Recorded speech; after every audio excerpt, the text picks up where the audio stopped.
A Mother's Last Wish. Sridhar and daughter Kamala were staying in a rented house. The girl was only 5 years old when her mother passed away.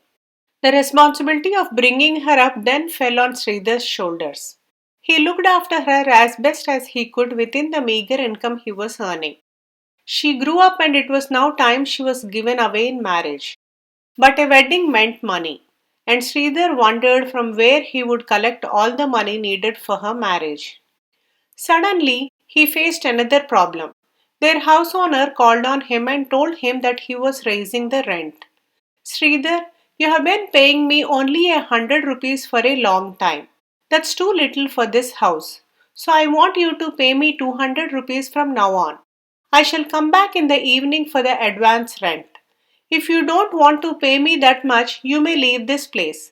Otherwise, I will throw out all your things. That's unfair, sir, pleaded Sridhar. You can't raise the rent to double of what I'm paying now. Where else shall I go? I'm a poor man. I don't want to hear all such excuses and explanations, said the landlord. If you are willing to pay what I have asked for, you may continue to stay here, but if you want a place for a low rent, why don't you go and stay in that haunted house of Mangamma?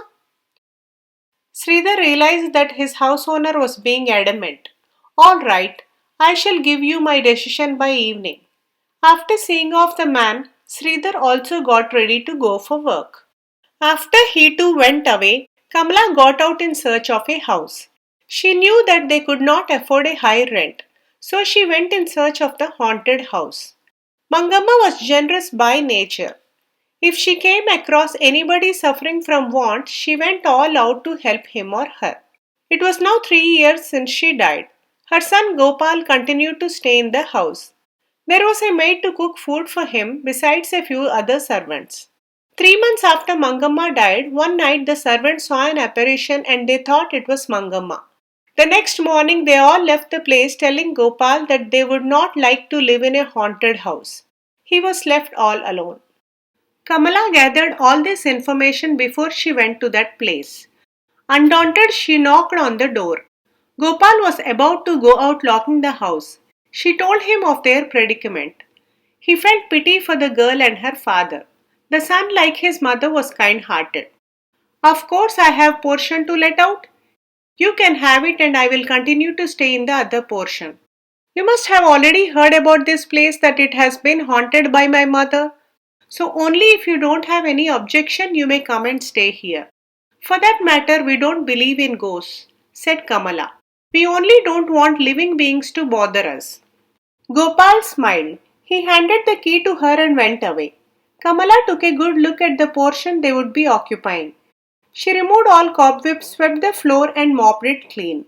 She then engaged a vehicle, went home, packed up their belongings, and carted them to the new house. She then went back and waited for her father.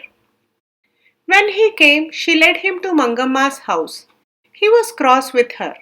You should have told me before you shifted to this place, he said angrily. Where shall we go from here? It's not that easy to get a good place. Kamala calmly told him, Father, don't you remember what the landlord said this morning? He raised the rent to double. And if we don't pay him the advance rent by evening, he even threatened to throw our things out. It would have been a shame for us and for nobody else. We have our prestige even though we have no house of our own and can stay only in a rented place. Who's better, such a landlord or a ghost? Sridhar now calmed down. What you say is correct, Kamala, he confessed. You have done the right thing. I am unable to earn more and to afford a higher rent. However, I shall search for a better place. Till then, we shall stay here. Soon afterwards, Kamala went into the kitchen to prepare food for herself and her father. Suddenly, she heard a voice but could not locate from where it was coming. It was a woman's voice. I can't remain silent any longer, the voice said. Kamala stared at one corner where she had placed a wooden seat for her father to sit down. She saw a faint figure of a woman sitting there. She surmised it must be the ghost of Mangamma. She was not afraid. She smiled and said, Could I ask you something? When you were alive, you used to help everybody in many ways. That's what people say without any reservation. You are so kind hearted. If that was so, then why should you now scare people in the guise of a ghost? Gopal is your only son. Should he live all alone in this big house? Isn't it unfair? The ghost was heard to heave a heavy sigh. What you have heard is true, but it paused for a while. Yes, go on, Kamala prompted the ghost. I had wished that my son would marry before I died. He, however, went on postponing a decision. I don't know why. I was disappointed. It was out of sheer frustration that I died prematurely. As I still had some desires unfulfilled, I turned into a ghost hovering around this place. How could I be separated from my only son? The tamarind outside I have taken abode on that tree. When night comes, I come inside the house and inspect every room. I saw his servants cheating him and looting him. That's when I decided to interfere. When I appeared before them, they ran away from here and spread the rumor that this is a haunted house. Just then, there was a knock on the door. As Kamala moved to go and open the door, the ghost hurriedly disappeared. 2 or 3 days later, Sridhar came back from work and told his daughter that he had been able to locate a house. We shall move out of this haunted place and go over to that house. Kamala noticed that Gopal was listening to their conversation. A shadow of sorrow had fallen on his face. You may start packing, Sridhar instructed Kamala before he went for his bath. When he reached the well, the ghost jumped down from the tamarind tree and stood before him. Sridhar was stunned. He began to tremble. His legs shook. Sridhar, don't be afraid. I won't harm you, the ghost assured him. I was Mangamma when I was alive. Have you forgotten all the help that I had given you? I have told your daughter what made me turn into a ghost. You can ask her. I heard you're telling her that you want to shift from here. I was upset. Have you noticed how happy my son is ever since you started staying here? He is once again smiling and laughing. All that should continue. If you both were to go away, then he will once again become morose and gloomy. He must have a wife. Why don't you marry your daughter to him? The house will then belong to them and he will look after her well. And once they get married, I shall vanish from here. I won't remain a ghost any longer. I shall get my salvation then. Of course, Mangamma.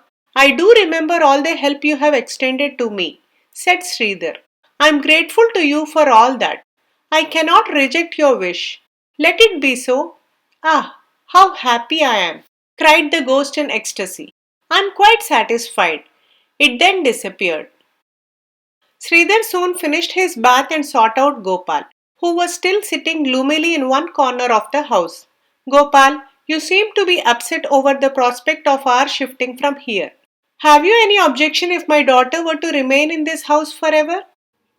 I propose to give her in marriage to you and later go on a pilgrimage to Kasi, Rameshwaram and other holy places. Let your wish be fulfilled, sir, said Gopal, standing up from his seat. It was my desire too that your daughter became my wife, he continued after a pause. But why should you leave this place after our marriage? There are plenty of rooms here and you can remain with us forever, giving us company and your guidance and advice. You should not leave us alone.